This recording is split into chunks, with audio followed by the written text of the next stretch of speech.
115,000 روپۍ د مدرسې زده کوونکو میاشتنی فیس او شمسي پکې واخیستل شول. نصرت مینا کیمپ د 115 تعلیم القرآن بېوزلو شاګردانو میاشتنی فیس مرسته د با احساسو معلمینو او استادانو باید ډیر قدر او درناوی وشي.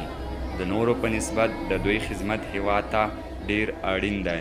د جوزا د میاشتنی فیس 55,000 روپۍ د اهل خیر رونو او خویندو لخوا 50,000 روپۍ 10 عدده سولرې پکې د مدرسې لپاره د یوې خور لخوا د خدماتو دفتر لخوا د میاشتنی فیس مرستې د حضرت زید بن ثابت رضی الله تعالی عنه او حضرت عثمان رضی الله تعالی عنه ادارې ته وسپارل شوې.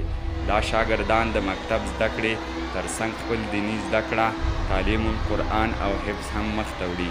الله پاک دې زموږ با احساسو استادانو ته د دې عظیم کار مزید توفیق په برخه کړي.